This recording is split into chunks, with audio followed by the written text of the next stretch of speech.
mustache pillow. Boop-a-doop-a-doop. Boop-a-doop-a-scoop. Okay. Oh, there we go. That's good. There you go. You got it? Yeah, I think this is comfy. There you go. My problem before was that when I had my legs on the thing, my knees would hyperextend. Yes. Happens with me too. Sometimes it's like But I think this is good. a little painful. All right. We're back in Beacon Pines. Hello, everybody. I'm gonna start the recording. Why is it broken? Whatever. All right, recording. This is Blargs Play Beacon Pines Part 2. Done on our anniversary. High five. You're gonna take the controller again today. That's yours. And we're going to. Okay, so quick question. Will it work? There you go. Great. It works. Will it blend? What happened last time? I don't remember. You don't remember anything that happened last time? It's not going to have a recap. What? Hit A.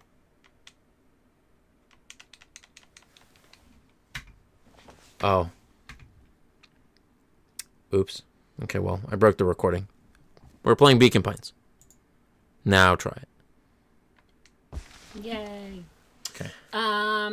So do you remember? You remember things that happened? Do you remember what part of the tree we're in? This part. Right? Okay, yeah, this branch? But what is that branch? What did we change? We changed. I can't remember what we changed. We'll figure it out along the way. Oh, we're going to dinner. We're going to dinner with our new friend Will was worried and the gays change. and her gay parents. She understood the necessity of change, relied on it even. Okay. Ilona. It's a really pretty name. But there was a difference between the controlled world of her plants and this cluttered cottage in a strange town. Almost done. Nellie was a blur of activity, digging through boxes. Sorry, love. Couldn't find the dishes. We'll have to make do with paper plates. Paper plates. Dinner went That's by fine. without much conversation. Yeah, that's okay. It's a cute little cottage. Yeah, they As got she their own watched little home. Beck and Luca finish up their pizza, Ilona let herself Pizza. relax into the things she cared about were still here. Nellie finally had the job of her dreams. Beck was beginning to take root. Ilona's task was simply to tend to them. She could do that.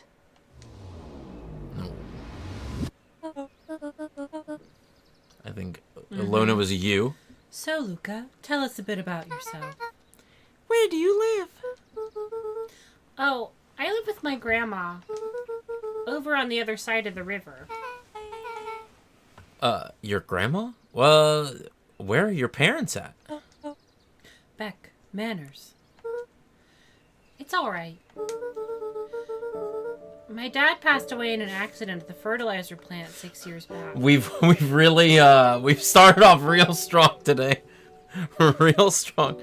Oh dear. My mom's been missing for a few months now. Like missing? Luca's eyes were fixed to his plate, pushing a chunk of pineapple around with his finger. Nellie was the one who eventually broke the silence. Luca, how did you like the pizza? Oh, it was good.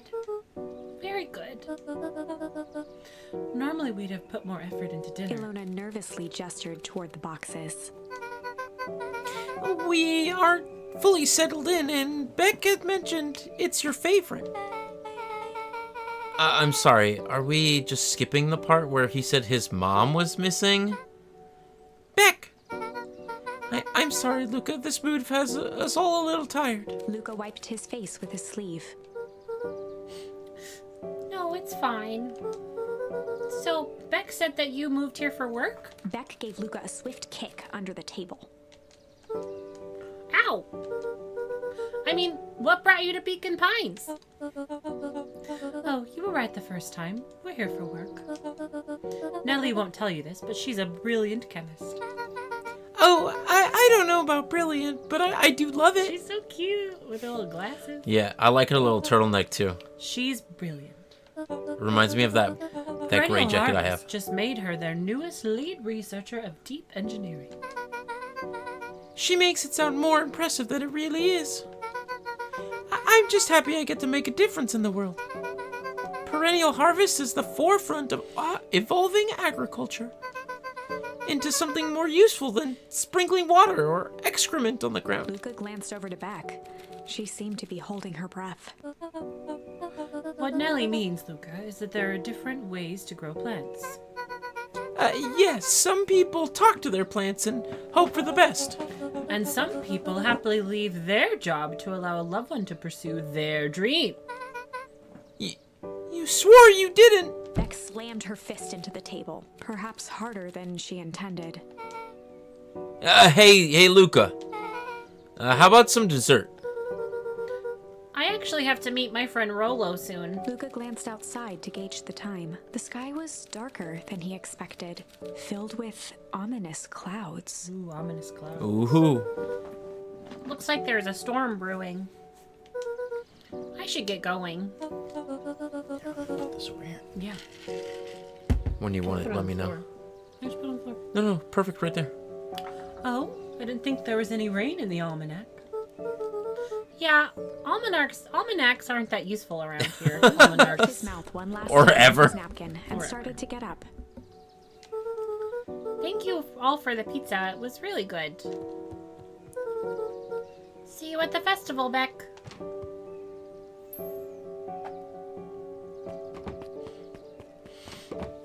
Well, wait up. I'll walk you home. Surprised, Luca turned around. He knew Rolo could be prickly around new people, but Beck seemed cool. Rolo would warm up to her eventually, probably. Luca began to respond. The sky answered for him as the clouds above began to rumble or break. So either there's a space break in the clouds, or it's gonna start storming. Luca began to respond, but the sky answered for him as the clouds above began to rumble with ominous thunder. Ominous thunder. So, you sure we can make it home before the storm kicks off? Luca surveyed the roiling clouds. I'd say the odds are good. Maybe you should stay here and I'll just make a break for it. At that moment, the heavens opened up, unleashing torrential rain.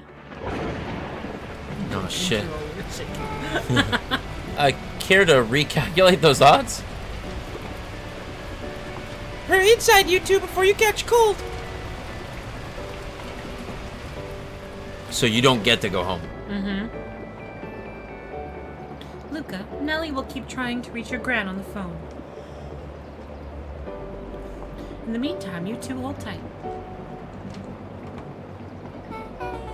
Sorry, not much to do up here. Most of my stuff is still in boxes. Mind if I poke around? Be my guest.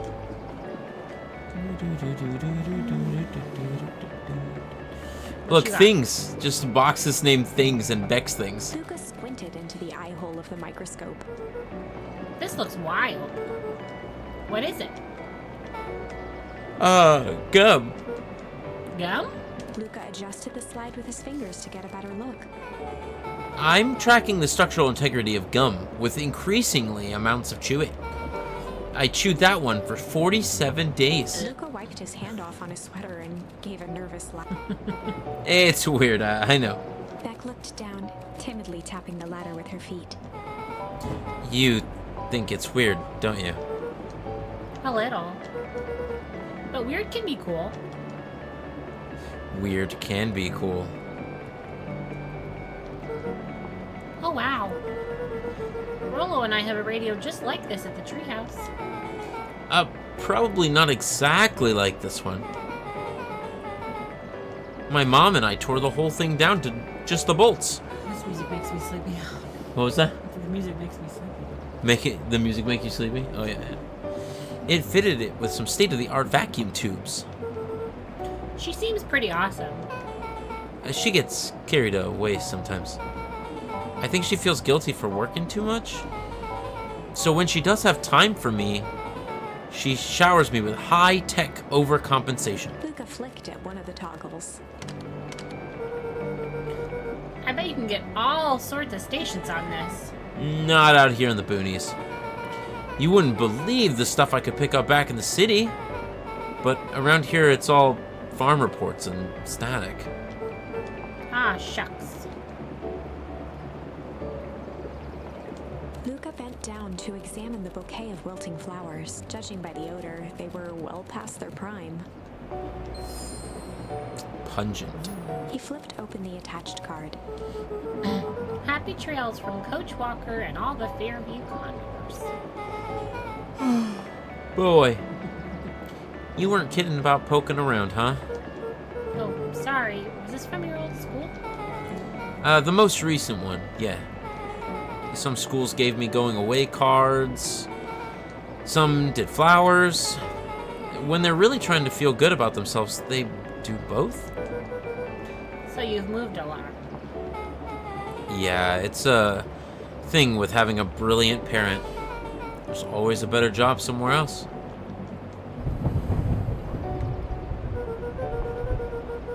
These flowers would last longer if you put them in some water. That's the sort of thing I would do if I cared. Well, you cared enough to keep them as well. Luca, can I ask you something? Of course. Oh, yeah! Dang, didn't that hurt? I'll be honest. That hurt more than I expected. Well, at least you look cool doing it. Beck took a moment to watch the rivulets of water running down the window. Do you ever feel alone? Like, even when people are around? Well, Rolo can be pretty absent-minded sometimes. I'm serious. Does it ever feel like your family doesn't care what you want? It didn't used to feel that way. I know Gran loves me, but sometimes when she looks at me, it's like she's looking at... A problem? Luca took a deep breath, exhaling slowly. I know the feeling. How do you deal with that?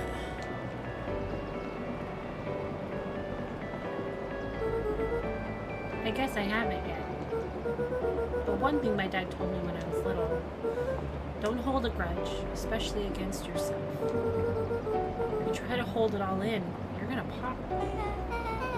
So then, what do you do when you don't know what to do? Dad never got to that part. Something I figured out on my own, though. You gotta do something. Anything. Here. What are you doing? I don't know. Something. We're gonna register our complaints with the storm. Listen here, you miserable universe. Stop jerking me around. I just want things to go back to the way they were. Everyone tells me it's gonna be alright, but things are gonna change. Luca let out a feral scream that Every time something changes, everything gets worse. Screw this town.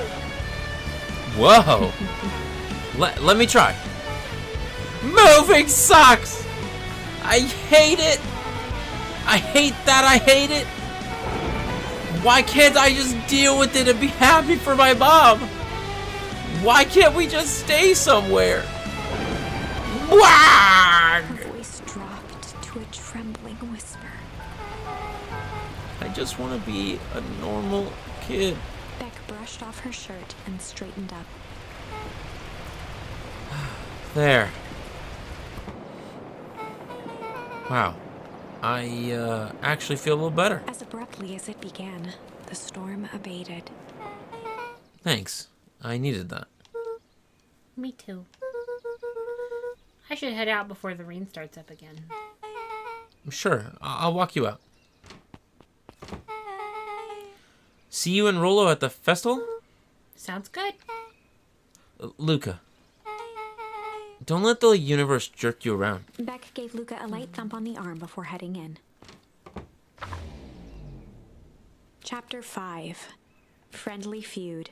The air was heavy with the hard rain's residue, the smell of wet things. Despite his dreary surroundings, Wet Luca things. felt at peace. He'd never shared those details about his dad with not even Rolo. But it's not like this changed anything. Rollo was still his best friend. Adding Beck to the group would help balance things out. Everything's better in threes. This is what Luca told himself as he headed to the treehouse. Everything's better. Alright. We gotta go meet Rollo. We were late. Yeah, but it was raining, so. Oh, look. Our bat friend. Hey, Don, tracking down a lead? You bet. I heard a juicy new rumor. Turns out when Sharpener Paladine died, he left behind a particular last will and testament. Peculiar, how? He didn't just give his kids an inheritance, there were conditions. Like what? The document stipulated that the heiress had to take on a child as her ward. And a kid our age, who just showed up out of town one night with a lawyer. Solomon? Bingo. So Eris was forced to take care of him? Yep, or she would have lost everything. Why would Sharper care so much about some random kid? Rumor has it old Sharper sowed some wild oats. That explains the way Eris treats him. Poor Solomon. How did you find all this out? A good reporter never reveals her source, Luca. She's so cute. Love her little hat. Oh, can you take a look at that mushroom? No. What about the beehive? Look, we've already looked at it. Okay. Nobody's here. That welcome booth is still open. Or the telephone booth. I don't want to go in it. It's bad news. Oh, look. That lady's still reading. Good Wait, for her. wait, no. We gotta talk to the lady No, I'm reading. not gonna We talk gotta talk to to the her. lady. Excuse me. What are you doing? Just locking up for the night, sir. How wonderful. Not posh enough. I can only assume this means all festival preparations have been completed ahead of schedule. Not exactly, sir. The storm set us back a bit, and it's getting late, so we all decided to. You all decided? Yes, sir. I was unaware that your job involved deciding things.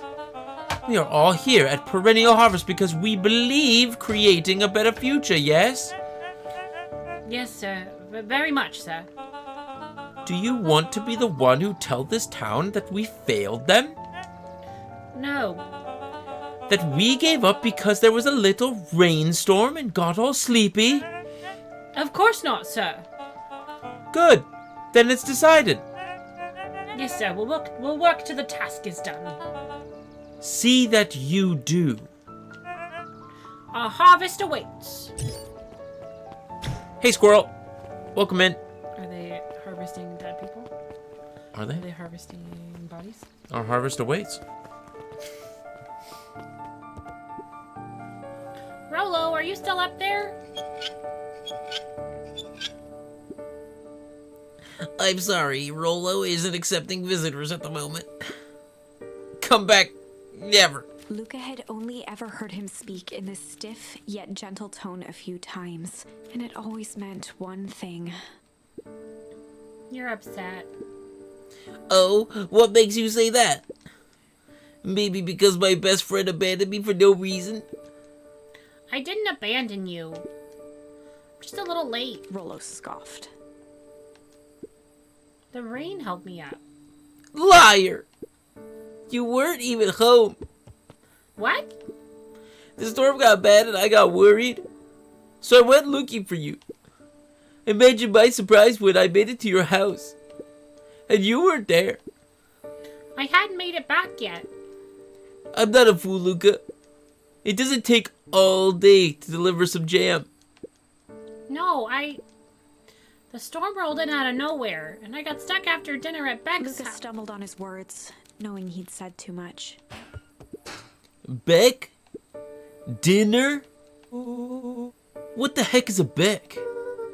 She's a new kid in town. She's actually kind of cool. You'd like... She needed help convincing her parents that she'd made new friends. New friends? I spent all day waiting for you. and you were off making new friends? It's not like that, Rolo. You know? While I was waiting, I made some upgrades to mission control. It was gonna be a surprise. But you took so long, the storm knocked it all down. Just like you knocked out our friendship. So dramatic. What does that even mean? Luca became instinctively angry in response. Both boys were now shouting across the distance. It means you're a bad friend. You don't care about me. Of course I care, you ass! I knew I'd get in trouble waiting so late for you. But I kept my word. 'Cause that's what friends do. Oh wow, what a noble sacrifice you made! Easy for you to say. Your grand doesn't even care. You can't stay out as long as you want. And you wouldn't even get in trouble. Seriously? You're acting like I chose this? If that's what you think, then maybe you're the bad Rolo's tone friend. changed to a calm, yet more intense anger. Maybe Pa's right. Storms bring more than water. This one brought out the real Luca. Stop quoting your pa's nonsense like it means anything. Well, at least my pa is still around. Ooh. Rolo, Fuck, that's, Rolo, that's you a deep fucked up, cut. dude. Words hung in the cold His night air. dad died. Rolo's Like, stomach what the dropped, fuck? It's fucked up. knowing he'd Yeah, crossed a homie. line. But it was too late. Luca, Good night, Rolo. Damn. dig. Fuck, man. Don't bring up people's dead parents. And you don't say they just left. It's not like they left. They're dead. Yeah. Luca dug through his old stuff, not even sure what he was looking for. Oh, ball. Rolo. What a jerk. Call me a bad friend. Guess I'm just never supposed to make new friends. Oh, that's sad. Oh, shit. Face down. Gran cooed gently from the hallway. You slept straight through breakfast. Luca, are you alright? I'm fine. Just don't feel like getting up yet. Yeah, that's rough, man. Okay, I'll leave this oatmeal by the door. I've got to run out and take care of some things. Okay.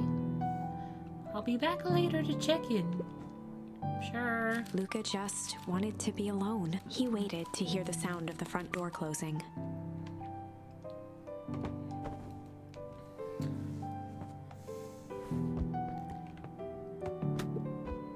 But Rolo's still gonna go to the festival.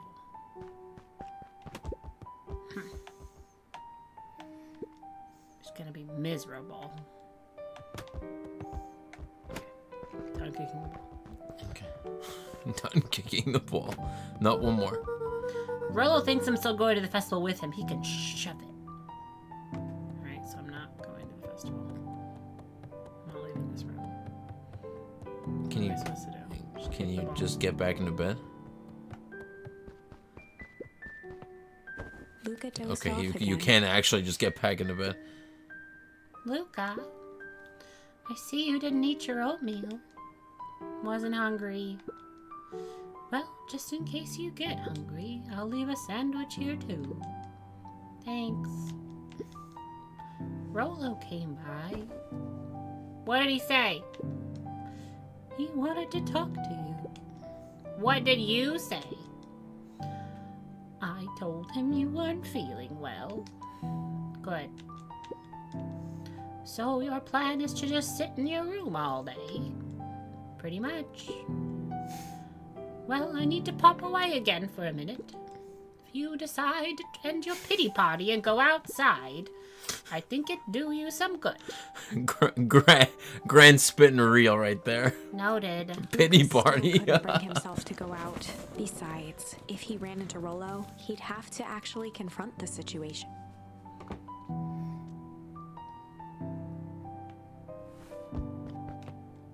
Can you just get back in the bed? Or can you kick the ball around? Yeah, there you go. There's never anything interesting at the festival anyway. Oh, kick the ball up to that.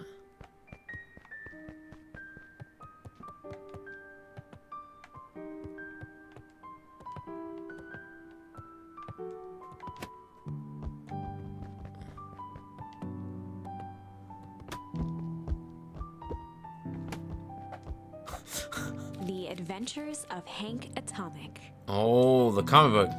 The complete first volume. Luca carefully opened the cover and began to read.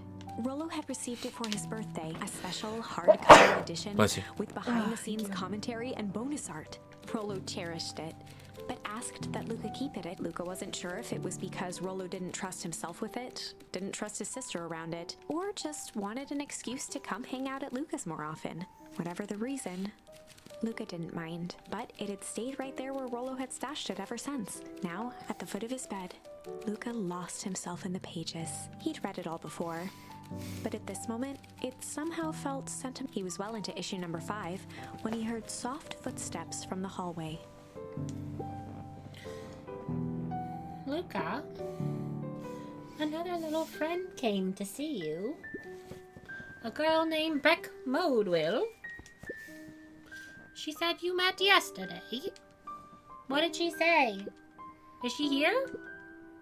She was just dropping by. I told her you weren't taking visitors today. Oh, that's so sad.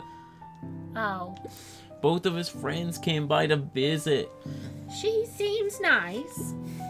Yeah. You had a fight with Rollo, didn't you?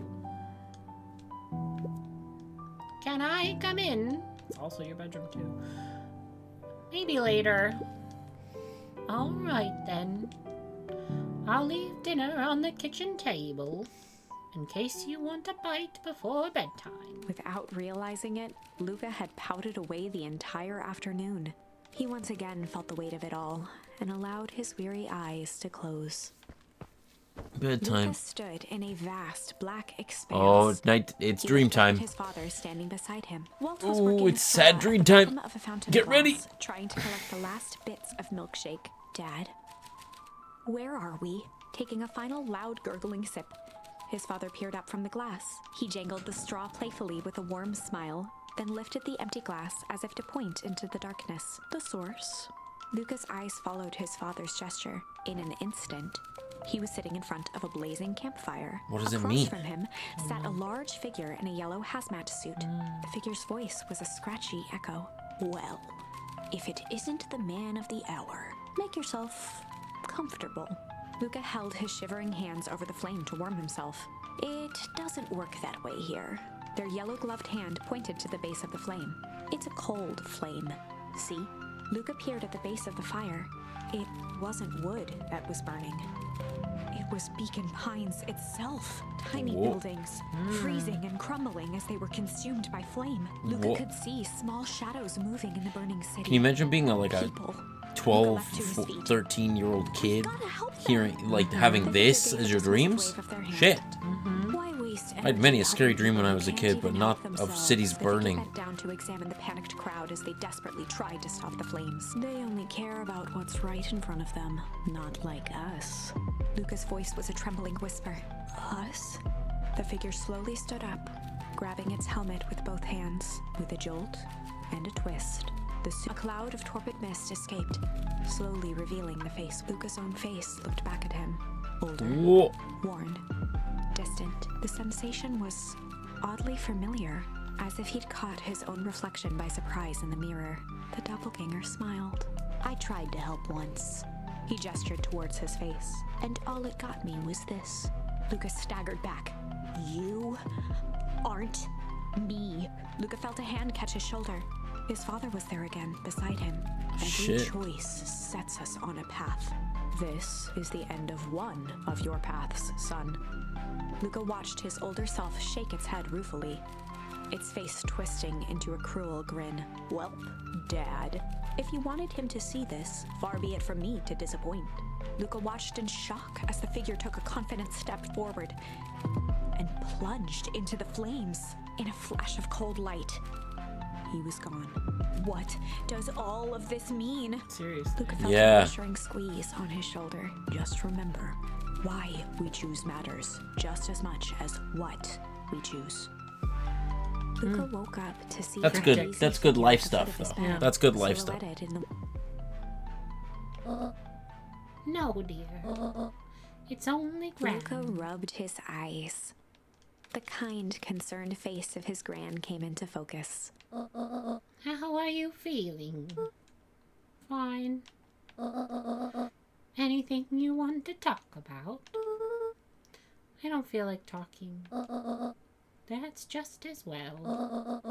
How about you sit there and listen a bit? Whatever you and Rolo fought about doesn't matter. But he... Gran silenced Luca with a gentle pat on the leg. Fights between friends happen. What was said doesn't matter. The important thing is that it's not the last thing you'll ever say to each other. But he said stuff about Dad. Well, do you think he meant it? No. He was just mad. Mm-hmm. And you didn't mean any of the things you said to him? No.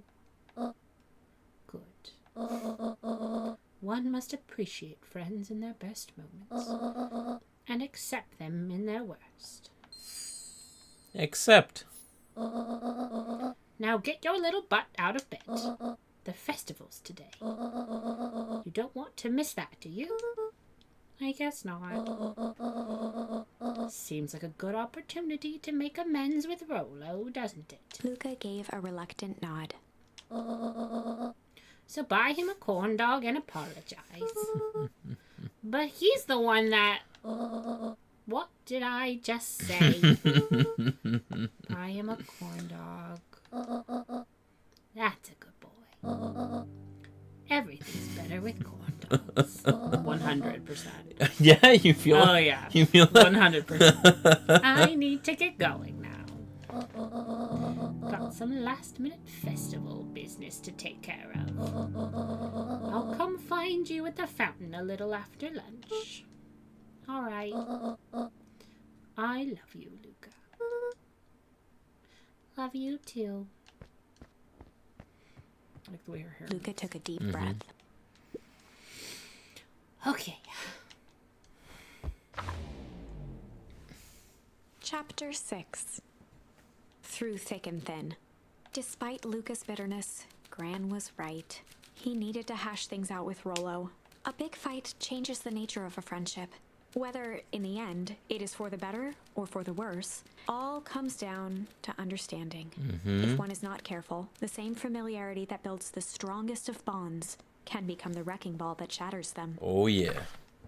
Luca emerged from seclusion, taking in the crisp festival air. But the events of the day weren't on his mind. He had to find Rolo. All right, let's go find Rolo. Where do you think Rolo...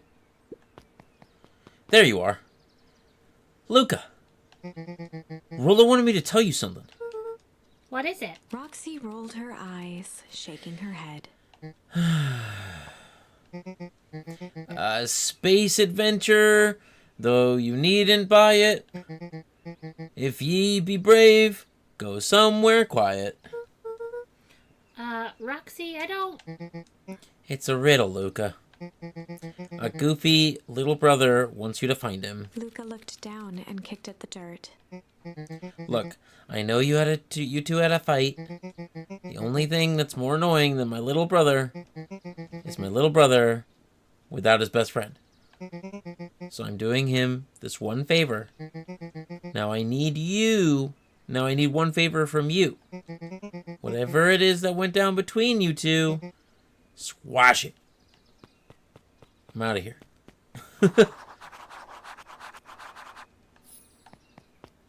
Alright, where's somewhere quiet? We're going to the library. Festival! Wow, look at all the people! We're not talking to any of them. Nope. We're not. Oh shit, okay. Do you want me to talk to you? It's fine. We don't need to talk to anybody. We can do it on the way back.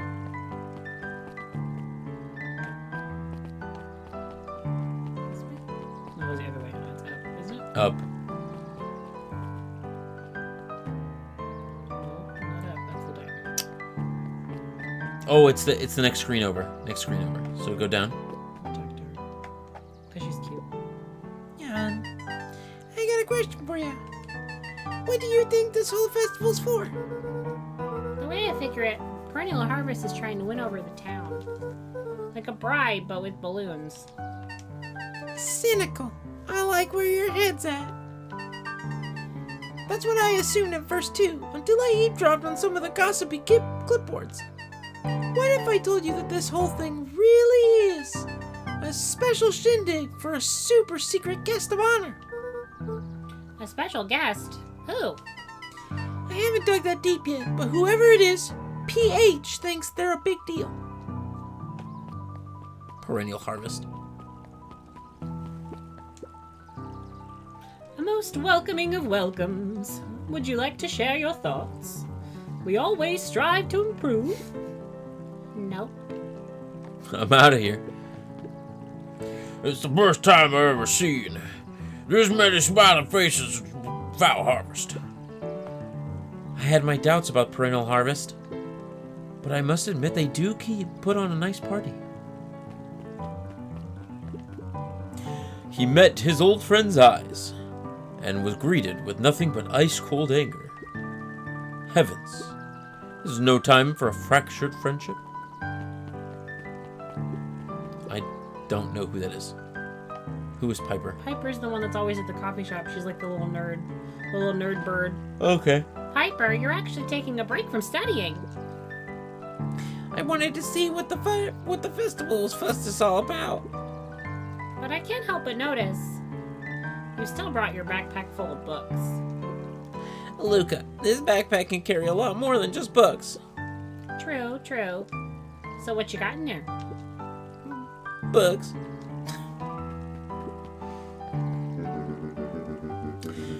I was able to return Perennial Harvest safety suit you borrowed. I don't think anyone noticed. Good. Noticed. Good. Now tell me what you needed it for. It was a favor for an enemy of my enemy. This isn't going to harm Mr. Kerr, is it? All you need to know is that this is for the good of the family. So they got an extra suit? Sketchy. But you... I know. The library, somewhere quiet.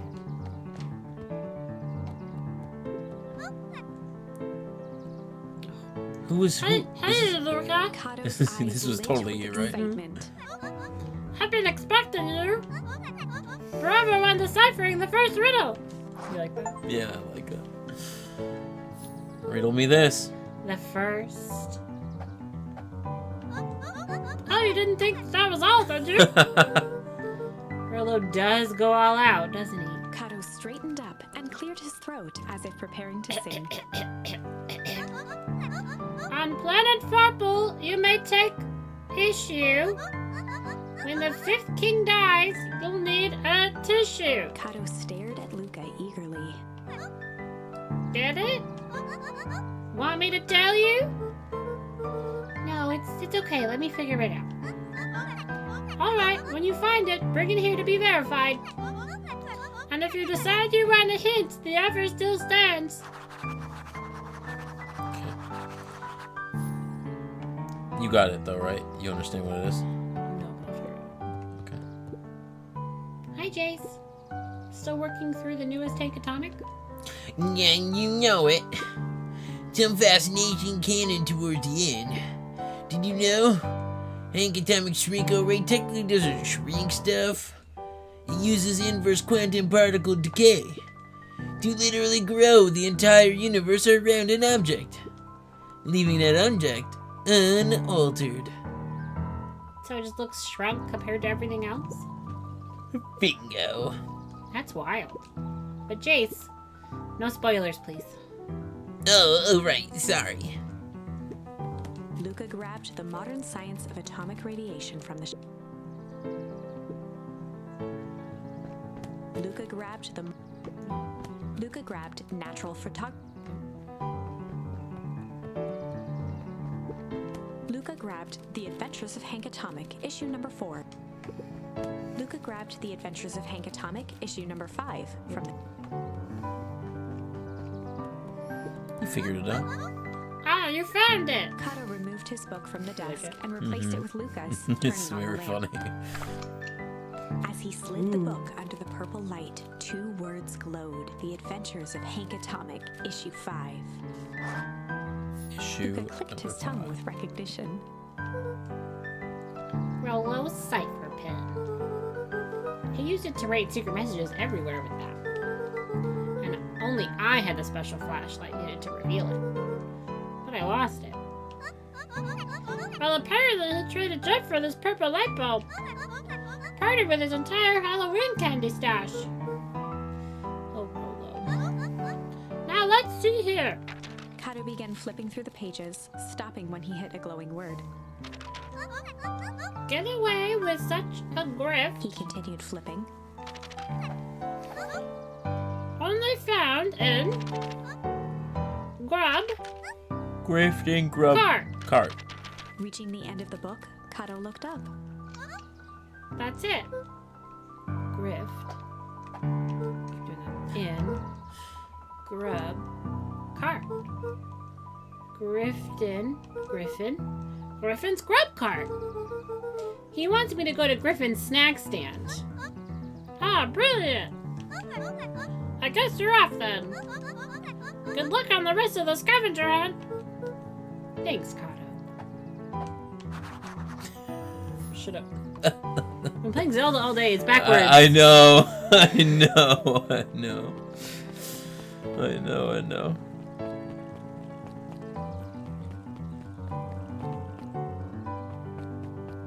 Oh, the museum's open.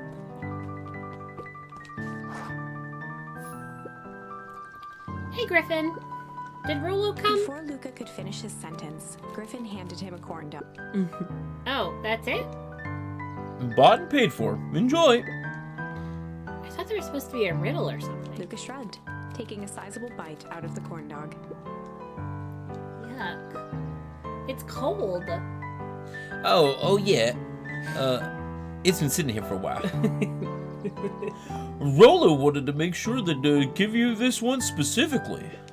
Well, that's Luca just... tongued at his cheeks, feeling something rough until he reached into his mouth and pulled out a slip of paper. Oh, come on. He shook off the bits of corn dog to the slip. A pickup when you need some pep. Near the fountain, up the step. Luca finished off the remainder of the Do corn you dog. would you like a corn dog with a piece of paper and stuff? What about if somebody proposed it? Wait. Can you talk to her again? No, you can't. Okay, We're never gonna mind. talk to this homie. Yeah. Luca, did you know that Beacon Pines is actually unincorporated? A lot of people don't know that. Interesting. Wow, yeah, I didn't know. What's that mean? It means most public works are handled internally. We do all the pipelines, the water treatment, building regulations, That's great. census taking, emergency service. Wait, can you go? Can you go in the museum? Probably not. Oh, I can. Oh, okay. Oh, a celebration of excellence. We all know Beacon Pines is a great town. What you may not know is great towns grow from mighty roots. And that is why you cannot tell the story of Beacon Pines without telling the story of one Shopper Valentine. Handsome. Young Shopper's keen intellect and strong moral fiber led to a grand vision. A Pointer vision dog, of man. a community dedicated to a better tomorrow. You can In German his own Shepherd. words, Sharp. a better tomorrow is within our grasp, but it requires a singular mind to realize it. Lucky for us, he decided to grow that vision here, in Beacon Pines. In Beacon And how does Pines. one grow a better tomorrow? With fertilizer, of course. Valentine's Fertilizer Company became the lifeblood of a town yearning for purpose. But then tragedy struck. You think it was just their poop? Gone wrong. An Just the accident dog. which took Shopper away from us far too soon. Oh, To and he this died. day, we struggle to pick up the pieces. So obviously, But one foul harvest isn't Rhino enough to stop Harvest the came people in of Beacon and fucked Pines. with his The spirit of fertilizer and Shopper killed Valentine him. lives on. So they can come in and fuck shit up more. With a dream for a better tomorrow. Together, we will It does follow seem his like example they've and grow done a something, bountiful right? future. Yeah. That perennial harvest came in to like fix everything. But they like are the ones who broke it in the first place. Well, they definitely have something to hide, right? Like Yeah. it definitely seems like they have something to hide. That was unhelpful. All right. Look at the cakes. Yeah, look at that. Oh yeah. Fight away the kick a melon. Oh, you're a kicker now. Because you were slapping That's funny. it. Now you kicked it. Okay, what was it? Up the steps? Yeah, we're going up here. Oh, nope, come on.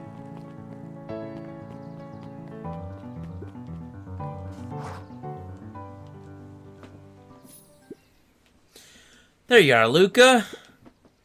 There's no way I'm actually doing this. It's way below my pay grade. Oh, come on. You big stiff. Let's have the kids have some fun. Fine. But Rolo owes me one. Lumi waved his hands around sarcastically as he began. What takes flight but has no wings, your final task of friendship brings. See? That wasn't so bad. Hard. Look at that muscle. Ugh, I feel cheapened somehow. I think it's sweet. What takes flight but has no wings? Your final task, friendship brings.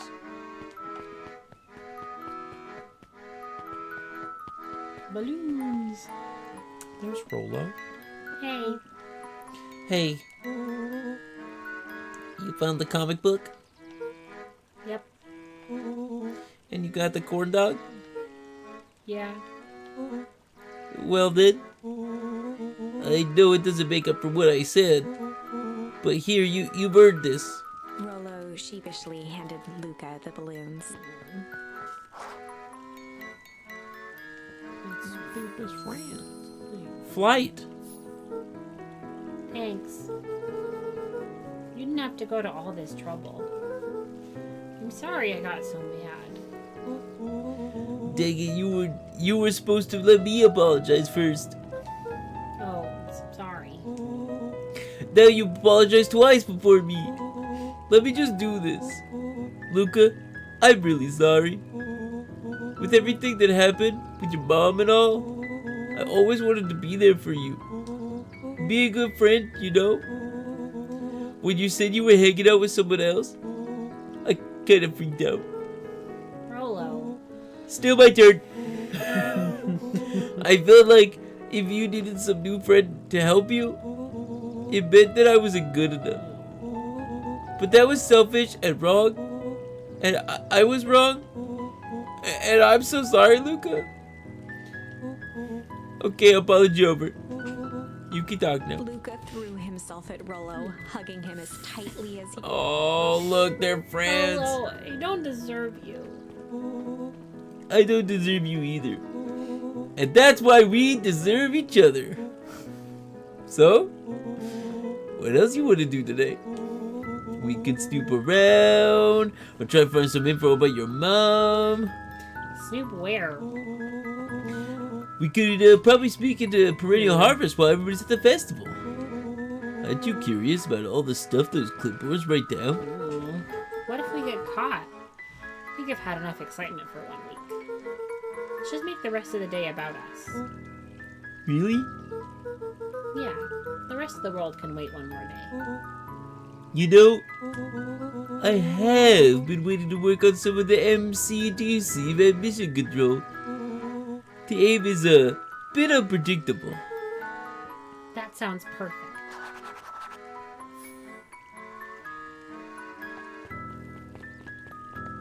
Look, the little balloons bouncing around. Wait, can you jump with the balloons?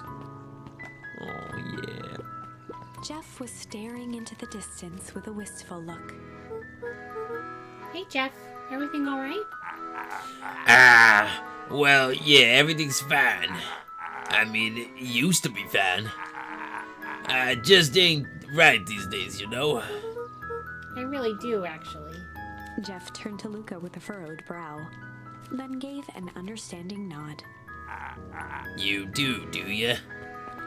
For a moment, the two now shared that same wistful gaze. And then it was over. Every single time. Yup.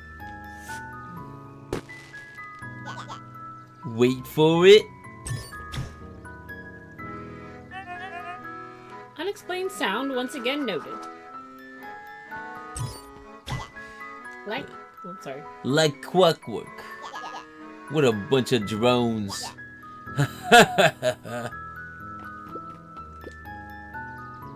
Ain't moving.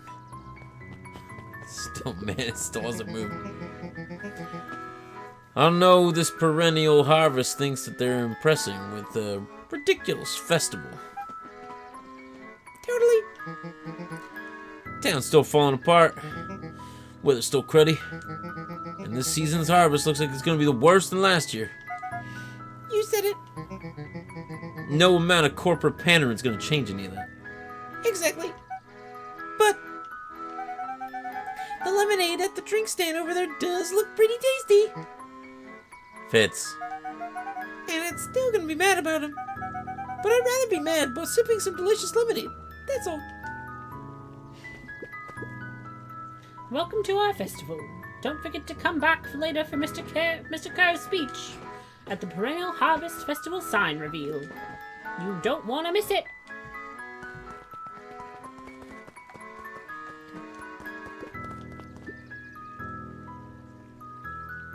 How goes the beetle hunt? Who was I this? don't remember. This is the kid with the bug. Yeah. I'll just do it. Pretty rotten. I haven't seen much as exuvile. It's not just the beetles. This morning I couldn't find any critters at all. It's like everything that buzzes or skitters just packed up and left. I'm sure they're out there somewhere. Maybe all the commotion of the festival just spooked them. Yeah, maybe that's it. Wait, can you go back and check the cart? And also William Kerr.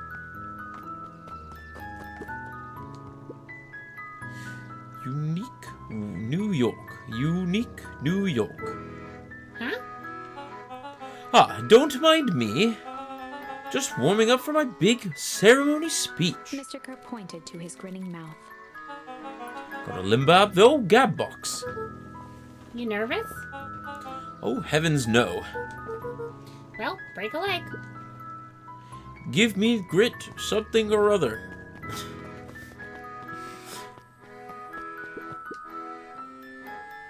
Did you hear? After Mr. Kerr gives his big speech, they're gonna have the first annual biggest catch competition. As long as a boot qualifies as a catch, I'm a shoo-in. Good luck. We want to talk to Dad later? Yeah. Okay. We'll do it later. Oh, I almost forgot.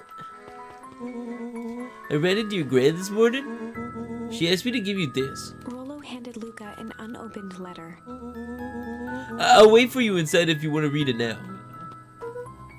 A letter. Luca, some things are going to happen that might be difficult for you to understand. If I am honest, I hardly understand them myself. But whatever happens, I need you to know that I love you. None of this is fair to you. You have already lost so much. We both have. I wish there was a simpler way forward. But if there is, I haven't thought of it. What? God knows I've tried. Everything I've done, I did for you.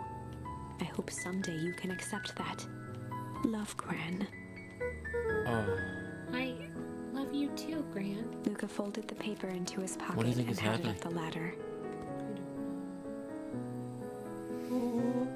What's up with that letter? Anything you want to talk about? Maybe later. Sure, whatever you want.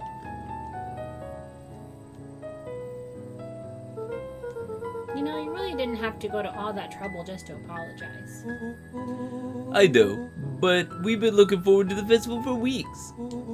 After I ruined everything with my big mouth, It was just a way that to make sure that you still had a good time without me.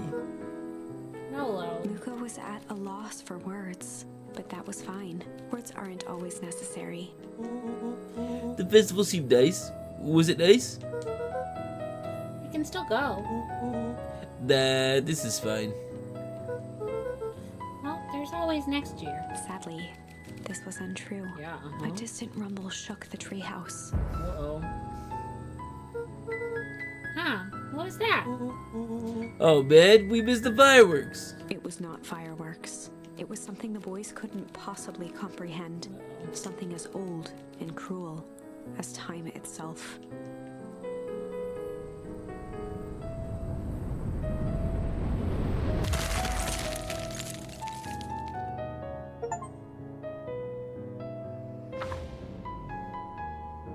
A shockwave of cold tore through the room. A bitter, unfathomable chill. Before they could react, it encased them in ice. Two boys, reunited by friendship, Oh my only god. to be cruelly separated by a malevolence beyond reason. It's And fucked so, up. our story ends on this in a silent treehouse turned statuary. In a town brought low by its secrets, sits a pair of friends for the rest of time. The end. No, that can't be the ending.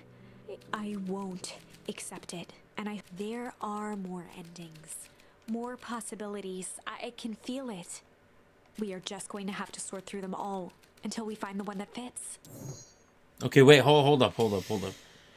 Do you want to get a brownie now? Yes, I do. Okay, go get the brownie, and I'll Do be you want here. a brownie? Yes. Are you gonna just come with me? Okay, I'll come with you.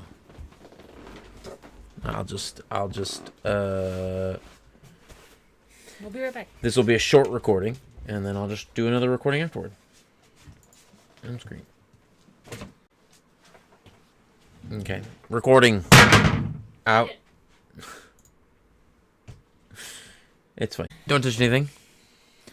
All right, this is Blargs Play Beacon Pines, Part 2. Day? No, it's Day 2, Part 2. There we go. Have to differentiate it so when I see it, I can know how to upload it. Yeah, don't do it. Not yet. Okay. So, this is the break. Wait, so do we get any of the breaks on the No. That's the only one. Yeah, we do. We have flight in the corner. Oh. Flight or fight. That's when we're being attacked by all the clipboards. Got it. So we can either do that or we can have the break in the clouds on here. Do we just want to follow the same path that we were following, or do we want to completely flip? Okay. So this is when all the clipboards were. We were with what's his name? Luca drew himself up and decided to take the only option they had left. Flight. He Get the fuck squinted out of down the there. barrel of the mission control defense cannon, aiming it through an opening in the dense tree branches. This is great, by the way. He looked up with surprise as it struck true and taut. Wow, I can't believe that worked. Hey, Mr. Kerr. We'd love to hear your thoughts, but I'm afraid we have places to be. Come on, Iggy. See ya, jerks. These teeth are all fucked. His whole face is fucked. Fine. We know what that leads them. This way. We'll take the tunnels. Ooh, the tunnels. Luca and Iggy winced as they sprinted through the thicket. The branches clawed at them, reluctant to give passage. After what felt like a marathon, Luca stopped in his tracks as they reached the clearing. What the? That was all he was able to say before Iggy slammed into his back. The boys tumbled down a steep decline and crashed with a wheezing thud on a surface as hard as ice. In fact, it was ice. Chapter 5. Signs. They stood silently, catching their breath. The sky was like sapphire. With each breath, a plume of steam escaped from Luca's lungs. Let's keep moving. Luca pulled Iggy to his feet It was as really they gazed fucking across cold. the snowy terrain. That was pretty badass. Uh-huh. I think we lost him. Are we at the mountains? I don't think so. If anything, we went downhill. Then what's up with the Winter Wonderland? All I know is there's no going back the way we came. Is there a blanket in here? Let's see if we can get our bearings. Follow me. There's always a blanket in here. Yay. I have to find a way home. Shit. I mean, it looks like my house should be here. Looks like your house should be here. Yeah. There you go. Thank you. This side. Okay. There you I mostly want it for my legs. go. Okay. You want me to double it up on your legs though? Okay. That's good. It's good enough. It's winter. So, yeah. I mean, it's cold. Yeah. Freezing. Freezing. You think I have to go this way? Maybe this way's home. Nope. Luca, are you there? Luca had almost forgotten the walkie-talkie he was carrying. It's that bozo Kerr. I hope nothing bad has happened to you out there in those woods. Luca looked at Iggy with hesitation. No need to be rude. With a resigned sigh, Luca responded. It seems like the only dangerous thing in the woods is you. He speaks, the young man of the hour. Now, how in tarnations did you end up with one of our radios? Just lucky, I guess. Oh boy, howdy. You Van Horns are full of surprises, aren't you? You knew my parents? Hey Mick, what's going on? Welcome in. I never had the honor of meeting your father, but your mom was sure a handful. What? Luca winced, shoving the walkie-talkie back into his pocket. We gotta keep moving.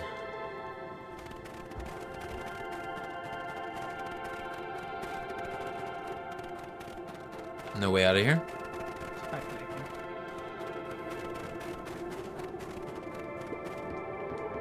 Tunnel. Disc of smooth metal was lightly covered in snow. Two faint Don't see it. seams were visible along the surface. A manhole cover? If it is, I've never seen one like it. Can we just move? Can you keep going that way? No? Okay. Move out. Left. My dad rushed me to connect to the first online class of the day, getting mad at me for using WhatsApp. The class is not starting yet. What? I don't understand. Can't say it's been the best start for the day. You got plenty of day to make that up. What's the readout? Sitting just above 258 Kelvin. It's down a bit from last time. Should report this to Mr. Kerr. Meh, still within safe ranges. Maybe spreading, but it's under control for now. Even a small nudge in the equilibrium could cause a cascade. Dude, relax. Just a few more sites to hit before we can punch out. Let's get this over with.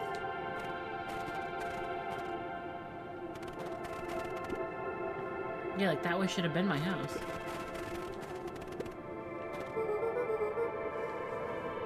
Hard to say with all this snow. I think it's a town sign. I can almost make out the letters under there. What town could this even be? There couldn't be another town this deep in Weep Wood. I'm looking for evidence to the contrary. Let's figure out what we're dealing with here. Step 1. Snow's gotta go. I'll see what I can do. Can you just, like, kick it? Oh. Oh, there you go. Throw a snowball.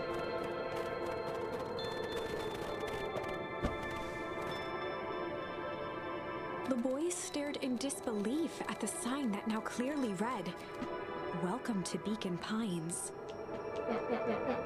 This doesn't make any sense. Are we like not actually in Beacon Pines, and this is the real Beacon Pines, and it's like a Twin Peaks situation?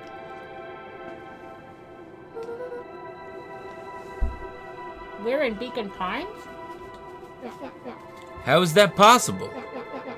We ran away from town, and how did we get back here? I guess we got turned around. Where'd all this snow come from? Well, it's been colder than normal lately. It's a pretty big difference between sweater weather and an Arctic hellscape. That puddle we fought at before, it was cold too. Maybe all of it leads to one source. You think it's related? What the hell is going on? We're gonna get you some answers. Let's keep moving. Alright. Shit. Well, this is definitely the town.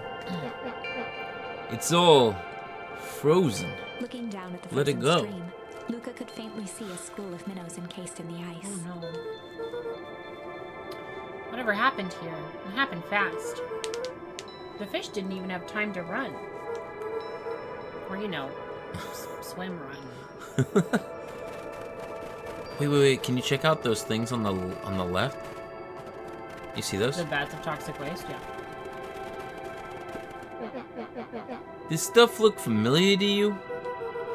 Looks like the barrel into the puddle I, Shove me into? Yeah. Sorry about that. I don't even know. The crunching of footsteps trailing Luca went hush. He looked back to see Iggy's face twisted with confusion. Everyone's gone. What? There's nothing here but more snow. There must be an explanation for all of this. We have to keep looking. You can look all you want. I quit. Icky, we have to keep going. You don't get it, do you? This isn't one of your pathetic Hank Atomic stories. We aren't gonna save the day. We aren't even gonna save ourselves. My face is mangled. This town is destroyed. And everyone we know is gone. We don't know that. You can't just quit. Do whatever you want. I'm done. Homie. Iggy, it's gonna be okay. Luca peered upward at the darkening sky. He let out a long, foggy breath. Faintly, Iggy began to cry. Seeing Iggy in such a pathetic state gave Luca a sense of compassion and more than a little guilt. It is getting pretty late, I think. Probably not a great idea to stumble around in the dark anyway. Luca allowed himself to collapse next to Iggy. Let's just rest for a bit. The boys huddled together for warmth and comfort. If not for exhaustion, their minds would be racing, trying to make sense of the events of the day. As it was, all they had energy for was to sit in silence. And then froze to death. I mean, we literally just had an ending where they did, in fact, freeze to death. The way the snow covered everything over. It's kinda common. Yeah. I haven't had time to say this, but, thanks. Huh? For getting us away from those creeps. I sorta froze up back there. Iggy, I should be the one apologizing. This all happened because I lost my temper. Nah, that's bull hockey. First of all, you didn't know what the gunk would do. You didn't, right? Of course not. And second, stop with this bahooey about losing your temper. But I did lose my temper. Iggy motioned sarcastically to his half-deformed face. Obviously. But that's exactly what you should have done. Huh? I was being a horse's ass. You were supposed to be a horse's ass in response. That's how it works. Iggy, I'm having a hard time following. You wanted me to fight you? Of course! Jeez, you goody taps take forever to understand the very basic point. Why would you go around saying cruel things trying to get into fights? Iggy shrugged. It's something to do. You're an asshole because you're bored? Sometimes I just feel empty. You wouldn't understand. You and Rolo are always having a blast together. Laughing and calling dinky little treehouse mission control. Iggy now wept openly.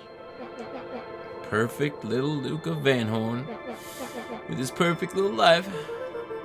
My life is not perfect. Everyone in town likes you. Not everybody. Hell, the new girl hasn't even unpacked yet and she already likes you. You have Tish. He wiped his nose with a sleeve. I love Tish. Tish is great. She ain't exactly the world's greatest conversationalist, you know? Luca gave a warm chuckle. I get that impression. Iggy It would have cleared been his really throat funny if as he said wiped his yup. eyes. Oh, it must be raining out here. Definitely. Iggy arched into a wide yawn. We should probably try to get some sleep. Yeah, So, yeah. let's lay low for now. Tomorrow we'll get to the bottom of all of this. Luca's eyelids began to slowly drift shut. Luca, Yeah? I always did want to see the inside of your dinky little treehouse. What did you think? Not bad. I'll give you the full tour when we get back. You know what? That's all Luca could whisper before succumbing to sleep. Iggy snuggled in some more. When it comes to the worst days of my entire life, this one wasn't half bad.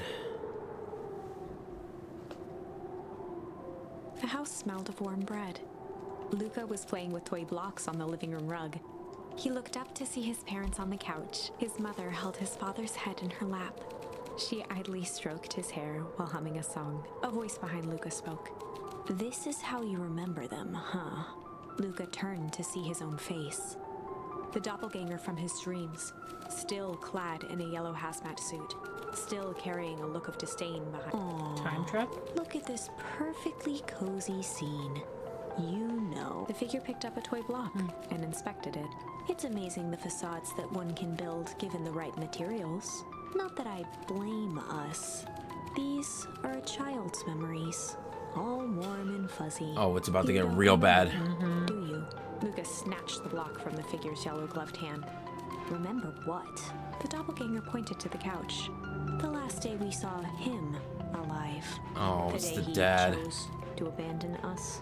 Luca Oh, turned you can't to look say at his he father, chose to still lounging abandon on the you. couch. That's not true. He didn't abandon us. The doppelganger waved his hand dismissively. Everything is true here. It's just a matter of what we choose to see. Well, let me show you.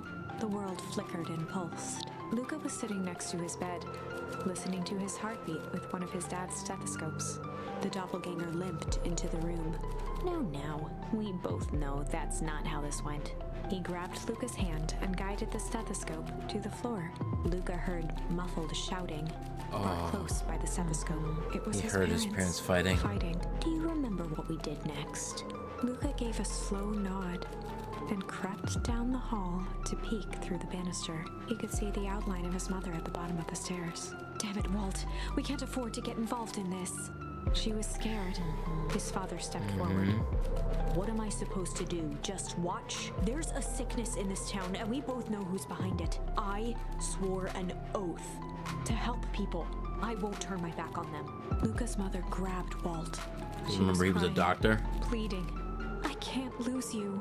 Walt calmly removed Eleanor's hand from his shoulder.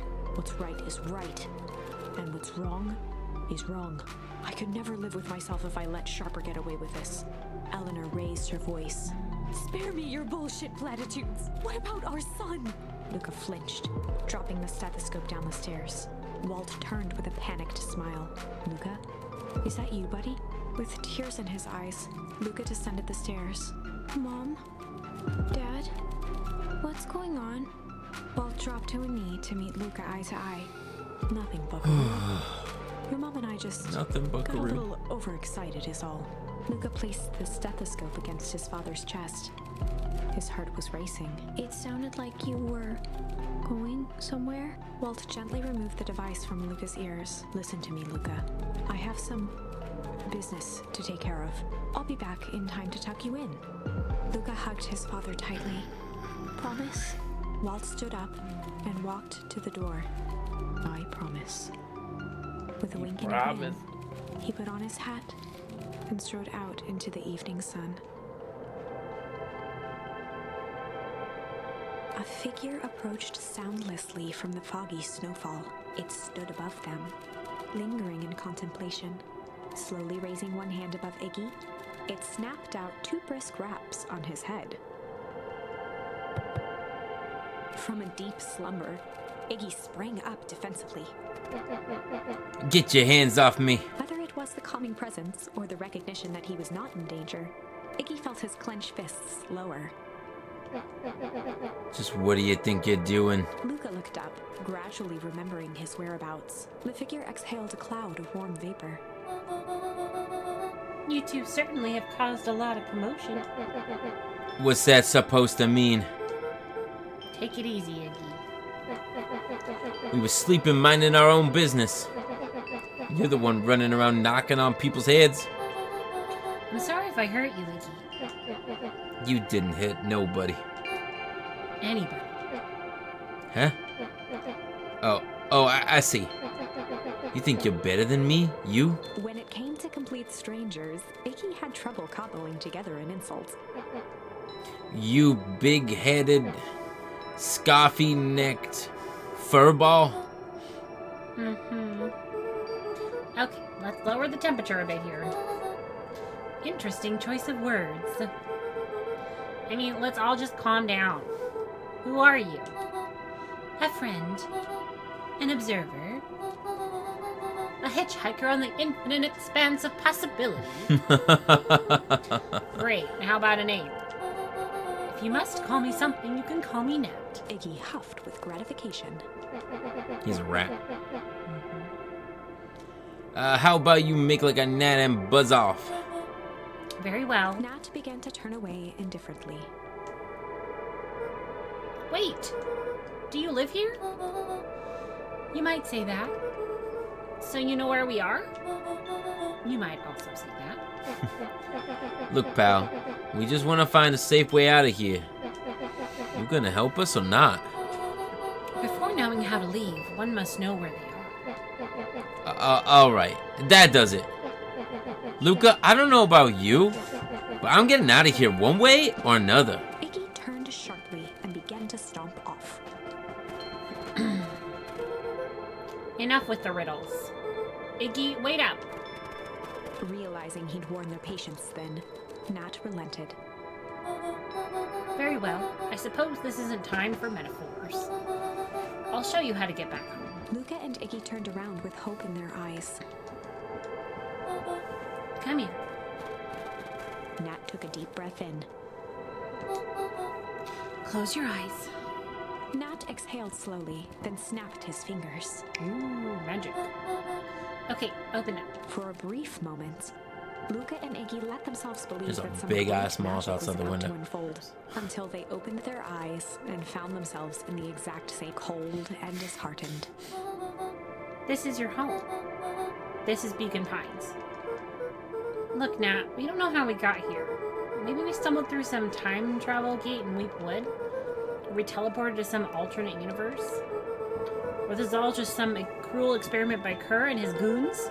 But this is not our home. You're inching closer to the truth. Alas, the reality is much less fanciful. Just give it to us straight. So be it. As I said, this is Beacon Pines. The original, true Beacon Pines. Shit. What? You both grew up here, but the town you called your home for the past several years is a replica. Remarkable achievement of engineering, to be fair. Damn. But a replica nonetheless. They replicated the whole town. That's impossible. It's too much work. You need a whole town to replicate a whole town. Indeed, to pull off such a feat would require immense labor power. That which could be moved would be moved. That which could not would require a precise duplicate. We would have noticed. Someone would have noticed. You'd think so, unless the auditing was impeccable. Mind-numbing attention to detail. As for the innumerable trivialities which complete the tapestry, well, you can leave that to the miraculous thing we call a brain. Has a real aversion to discontinuity, or revulsion even. The brain has a wonderful way of smoothing out the rough edges, keeping us sane. Yup. Oh, weird. Yeah, The narrator didn't read that. she didn't read it. Unless this is the narrator. This might be it. So you're saying that someone made the entire new town and moved us all, and no one noticed? Precisely. But why? Why is the one question that can never be answered with certainty. The best one can do is to uncover. Nat narrowed his eyes, furrowed his brow, and uttered, The source. Why'd you say the source like that? Why indeed? Luca began to laugh uncomfortably. It's all ridiculous. There's no way they He could. looked down at his feet. His eyes started back and forth in contemplation. With a sudden pain, a thought struck him. If this really is home. He sprinted off into the pale distance. As Iggy turned to follow, Nat called out. Iggy. It's not too late to turn back. Simply head west through Weep Wood. Turn back? What is it? I assume she means like turn Chapter back to the 6. other city. The source. Nat Oh. expressed his sympathy with a shrug and sauntered off as unassumingly as he'd arrived. He'd given Luca and Iggy what they needed, and nothing more. As Luca sprinted across the snow, the events of the past few days became clearer, pieces to a larger puzzle. Rollo said he was underground somewhere, captured. Mr. Kerr tried to cover it up with lies. The clipboards were hell-bent on capturing Iggy. It all seemed to point to perennial harvest. But right now, there was one thing that Luca needed to know. Alright. What do you think Luca needed to know? Luca stopped dead in his Trying to harvest, tracks. just keep destroying the town and they just keep moving them. Rebuilding it over and over again? The tree was gone, uprooted and moved, leaving a raw gash in the earth. The tree that He his dropped to his knees and dug wildly at the cold snow. dad was buried under. His numb hands hit something hard. A headstone. A dry whisper escaped Luca's lips. You're here. All this time I thought I was visiting you. But you've been here. Alone. In the snow. Dad, I'm so sorry. They ruined your favorite spot in the world. Our favorite spot in the world. Dad, what do I do? There was no reply, just snow-covered silence. Yep. Why'd you give me the slip like that? What if I couldn't find you, you jerk? Iggy finally noticed the tears welling in Luca's eyes and the snow-covered grave. Oh. Iggy, they stole his tree, Iggy. Yikes. Suddenly, they heard the crunch of approaching footsteps in the snow.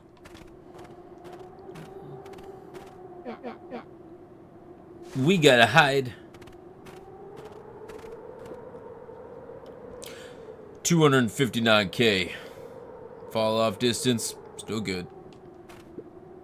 Dude, did you hear me? I said 259. Sorry. You ever think about what we did here? We saved a whole town of people. Doesn't feel like it sometimes. What about everything we left behind? That's the grave of someone with a family. People who love them will never know the truth. The truth is overrated. He bent down to scoop up a snowball and lobbed it playfully. Hey! Don't be such a downer, dude. We took this job to change the world. Yeah. Come on. It's almost lunchtime. walked off sideways. Weirdo. Seriously. Here, I thought I was a jerk.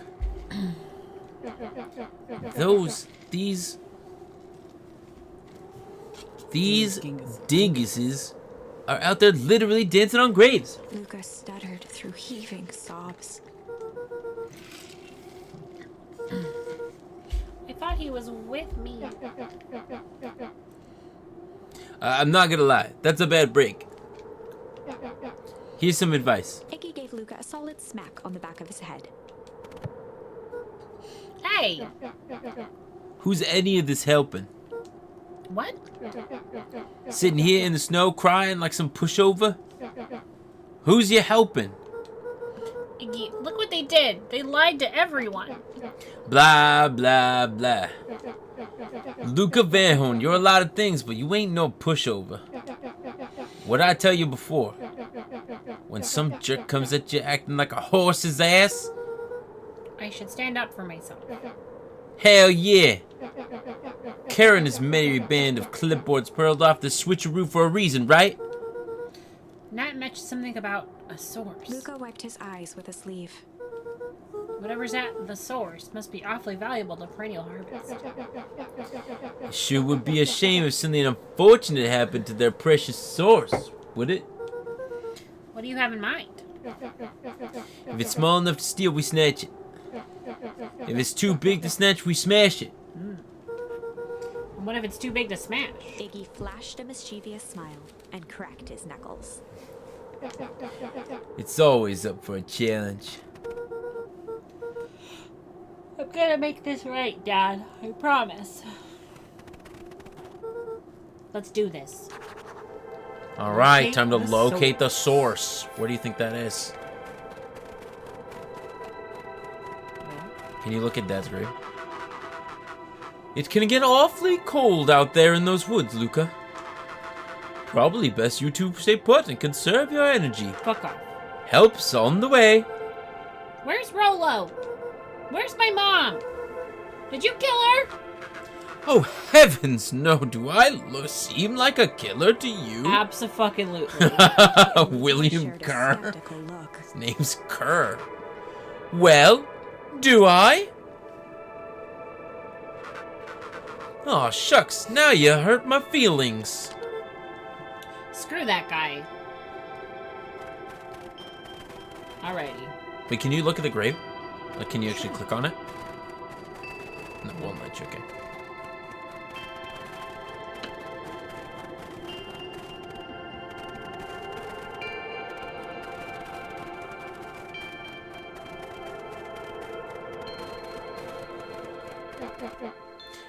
Wait a minute. If this is the original town, then that means... Iggy darted behind a large pine and began digging furiously. He emerged holding a shoebox with a crude skull painted on its lid. What's that? A long story. So a few years back, I came into possession of some premium grade fireworks. Not the wimpy firecracker stuff they give kids. The good stuff. So why did you bury it under a tree? That's the long part of the story. You and Rolo were doing chores at Rolo's chicken coops. You guys pissed me off for some reason or another. Luca rolled his eyes with realization. No, you didn't. Iggy stifled a chuckle. Do you remember? Yup. I just wanted to give you a little scare. But like I said, these were primo fireworks. Something happened in the chicken coop. You remember the right? the chicken coop that they fire. thought that they did? So I might have underestimated things. You blew up the chicken coop? I prefer to think about it as incendiary redecoration. Sorry, but you should have seen the looks on your faces. Rolo got grounded for months. Which is why I needed to stash the evidence and lay low. So I buried them under this tree. When I came back for them later, they were gone. I figured some grown-up found them and tossed them. Iggy triumphantly raised the shoebox. Turns out, it wasn't the fireworks that got So moved. something happened between Chicken Coop and a couple weeks later, probably. And yeah, when he came back to find them, Yeah. it was us. Unbelievable. So like, they talked about fucking blowing up that chicken coop so many times. Turns out it's him. Newsflash, boyo. You're not a hero. You're a little brat who's way over his head. A hero is just someone who refuses to give up. Comics these days are rotting children's brains. Everybody thinks they're a spaceman superhero. I was always partial to Hank Atomic myself. Is that so? Do you really think you have a chance against us? You have no idea how powerful we are. Prepare for blast off, loser. I'm sleeping. Yeah. You wanna go for like another half hour and then call it? Luca and Maybe just the Iggy end of inched whatever up chapter to the edge we're of the on. hole with Arctic air breathed out of the cavern in heaving gusts. Echo! Echo! Echo! Echo! Whoa. I can see why they wanted to move us all out of town now. But why would they just dig a giant hole? I think this is it. The source. This is the source? It's a dang hole. How do we smash a hole? Whoop. Uh-oh. Oh, it's much more than that, my annoying little friend. Kerr! Where's Rolo? I wasn't lying before. He's safe. Well, safer than you two, They're at gonna least. push us into the hole. Rats, it's cold. You just had to drag me all the way out here, didn't you? Mr. Kerr gazed down the abyss in contemplation. It's really something, isn't it? What did you do to our town? What is all of this? Well, that's a doozy of a question. This is the source, where they collect the unrefined, Kerr scratched the back of his head. Honestly, boys, I don't understand any of this enough to explain it all. In fact of the matter is, I'm not paid to know. What do you mean you don't know? Aren't you in charge? Oh, heavens no. My role is merely to flash a winning smile and manage various complications. Complications like us? You are a smart boy. His face contorted into a saccharine grin. It really is nothing personal. Some people are destined to strive for greatness. And others simply are obstacles along the way. Seems like you were destined to be a creepy lackey. The point is that we all play our part in life. Mine just happened to be a lead in a role of a lifetime. And you happen to be extras, ready for the curtain call. We aren't giving up without a fight. Your smile's gonna be the last. Your smile's not gonna be so winning after we're done with you. Now, boys, there's no need for melodrama. It makes even a professional such as myself embarrassed for you. Let's change the mood a bit. Kerr snapped his fingers. Scene change. Uh-oh. There, that's better. Deal with them. Iggy turned to Luca with a sly glance.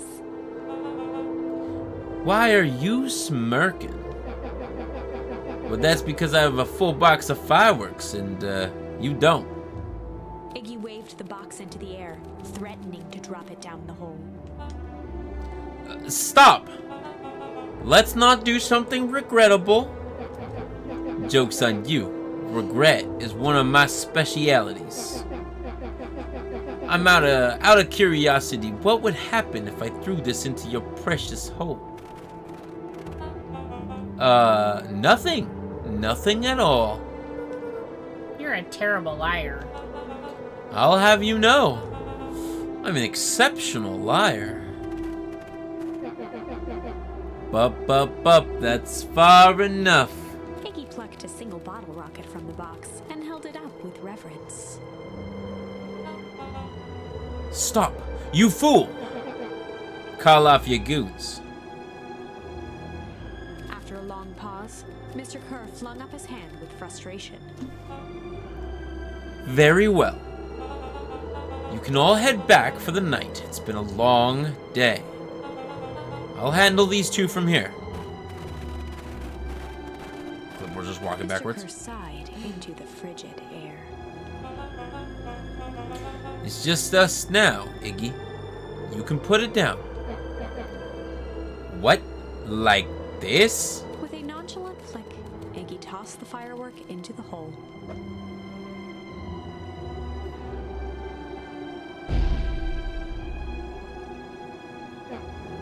Ooh.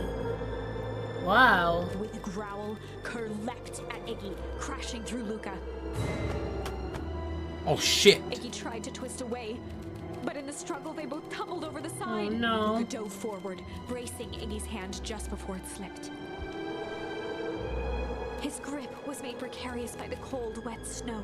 He could see Kerr further down, clinging to Iggy's coat. You reckless child, what have you done? Luca, listen to me. Hold on tight and use the walkie-talkie to call them back. How, what channel do I use? It doesn't make a damn difference. They're always listening. If you do that, the kipboards will haul us up and snag us both. The only way you get out of this is if Care is out of the picture. Just let go and save yourself. Damn. If he let go, we both die.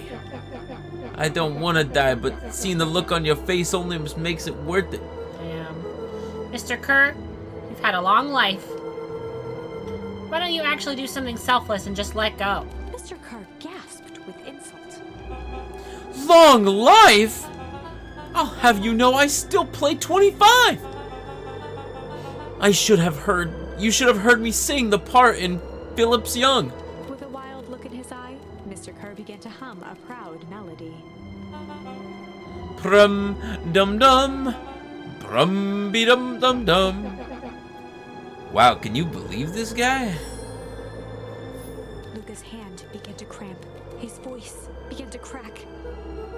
Kerr, just let go! No can do. If you want to save your friends, you're gonna have to save me too. Luca, look at me. It's okay. Luca felt Iggy loosen his grasp. You aren't gonna kill your friend like that, are you? Every muscle in Luca's body burned. I'm not his friend.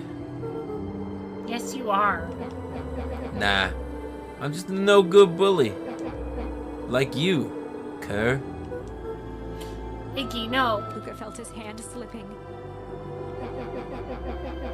And I told you what you need to do with bullies. I can't. It's your only way out of this mess. 2 birds with 1 stone. It makes sense for us to fall together. Wackadoos travel in packs. Calm settled over Iggy's face. Luca, let me do this. Iggy's voice was colder than the bitter air billowing from the chasm.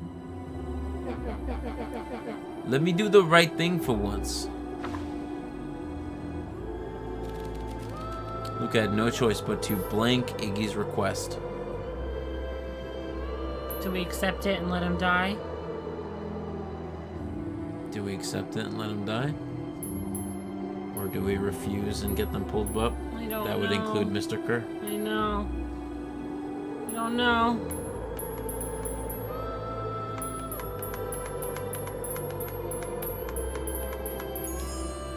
Luca had no choice but to accept Iggy's request. I closed my eyes, With so a I didn't know quiet what I was blink, picking. Luca watched a teardrop sail down into the howling void. As his fingers slowly gave up, he met eyes with Iggy. Good. Oh, that's so fucking depressing. The two silhouettes were swallowed by darkness. Fuck.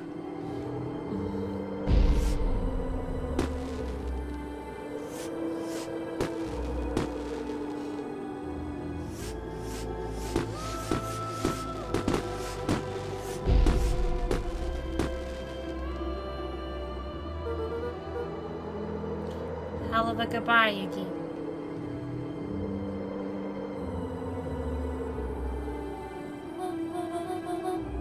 Luca, you should really step back. What? Quickly. Damn. Curious. Ah, but of course. Those fireworks of Iggy's must have been just the right amount of energy. We should get out of here before perennial harvest arrives.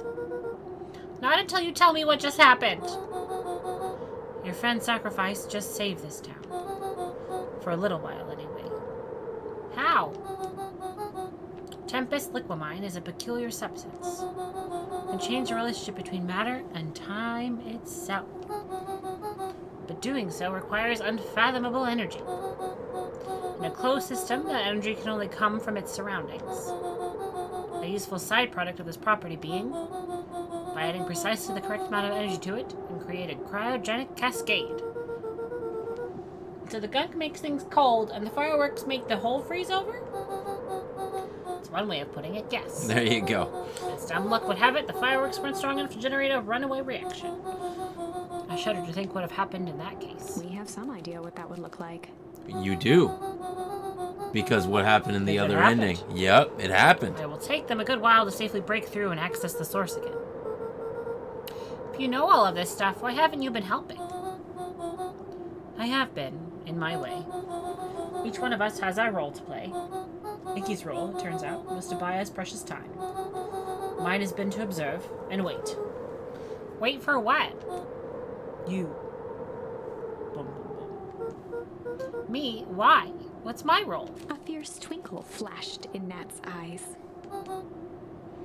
Luca Van Horn. You are going to save the world. With a chuckle, Nat turned and walked west. Dumbfounded, Luca followed behind him, trudging through the snow.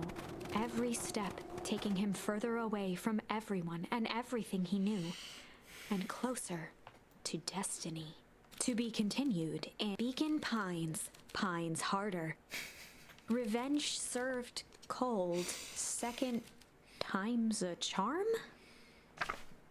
Wait, that's it? This ends with a crummy cliffhanger just when it was getting good? I was even starting to like Iggy.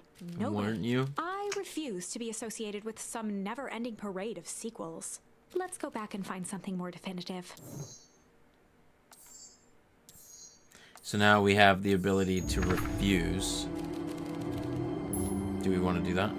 Yeah. Okay, let's do He it. had no choice but to refuse Iggy's request. He tightened his grip and reached for the walkie-talkie What? in his pocket. A wild delight crept onto Mr. Kerr's face. That's a good lad. Now, Iggy begged Luca with his eyes one last time. But Luca pressed the button and called out. We need help. Mr. Kerr is in danger. It wasn't long before they were once again surrounded by clipboards. Mr. Kerr sighed with relieved frustration. There you are. You really are a worthless lot, aren't you? Mirror. A clipboard dutifully produced an ornate ivory hand mirror, and Mr. Kerr began preening his tousled hair. Ah, that's better. Mr. Van Horn, I applaud your sharp thinking under duress. I'll put in a good word for you with the founder. Take them away. A swarm of hands overpowered Luca. The last thing he saw before a cloth bag was pulled over his head was the defeated look on Iggy's face.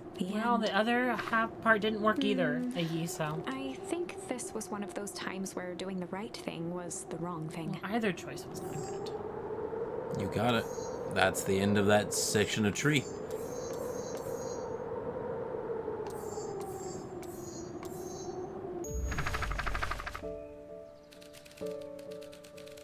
And then the cloud answers. So this is Mm-hmm.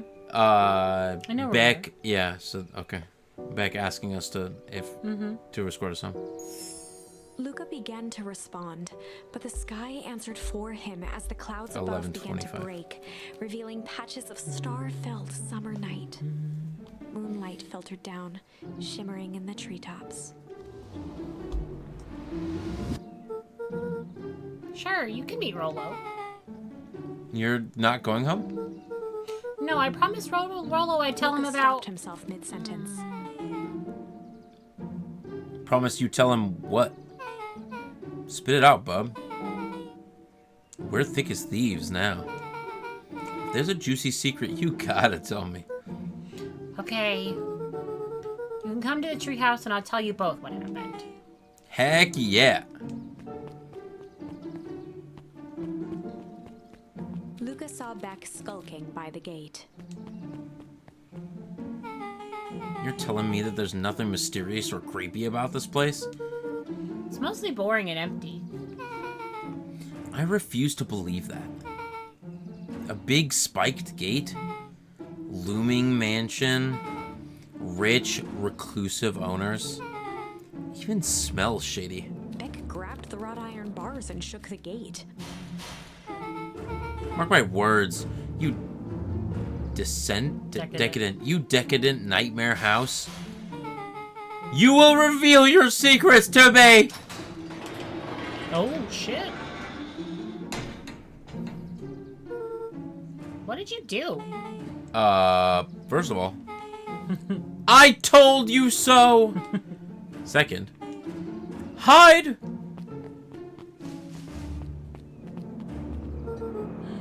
That's Eris Valentine. And who's she talking to? I expect you to return that suit in working order. Of course. As long as everything proceeds as planned, there's nothing to worry about. The only thing that I'm worried about is what's rightfully mine. If that means making some unsavory alliances, so be it. I couldn't agree more. There comes a time to suspend hostilities. I'll deal with our common threat. Now this is what I was talking about. Beck's voice was an excited That's Grandma whisper. in that suit. 100% is Grandma in that suit. Proper shady stuff. Someone's in a suit like that tried to grab me yesterday. Well, she did, right? She did say that she was trying to make a call to the heiress in a different ending, but wasn't able to get a hold of her. Oh, interesting. So maybe that is her meeting with the heiress. Yeah. Yeah, okay. Seriously? Shh. You do understand that this is all inevitability. Understand when this all inevitably fails, I will deny everything. I wouldn't expect any less of you. You just worry about your part in this and let me handle the rest. I can wait to see the look on that Rube Curse face. Does it need to be turned? Yes, the truth will come to light. I'm still surprised you're so comfortable with the potential collateral damage. If there's one thing I've learned, it's that change is painful. Wow, I was expecting shady. But that's just flat out supervillain talk. If you don't mind me asking, why are you doing all this? The mysterious figure retracted their mask, hair pushing out from all corners. Yeah.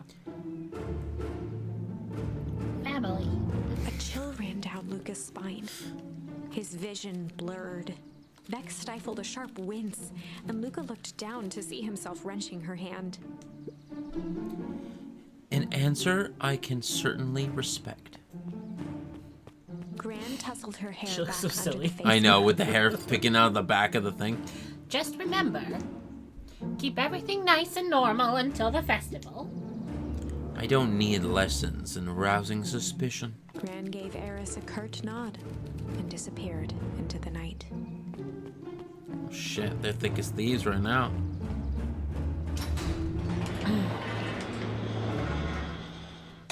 And that gate just so happened to open at the right time. Chapter 5. Okay. I might have to call it. Okay, let's just get to the point where we can move, and then I'll save it, and that'll be it. You have. Lucas sat shivering in the bushes, staring at his feet. After checking to make sure the coast was clear, Beck gave him a gentle tug on his sweater.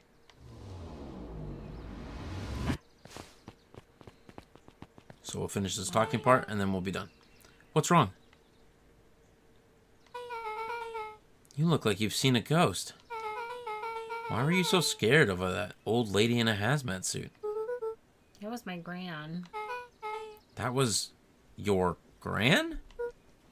Yeah.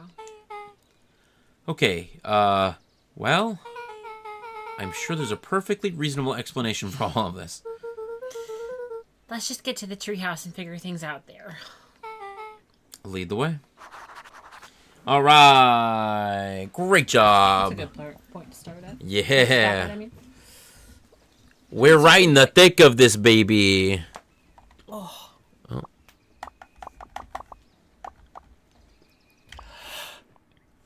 All right. Awesome. That was great. That was great. We learned a lot there. What do you think? We'll be back next week?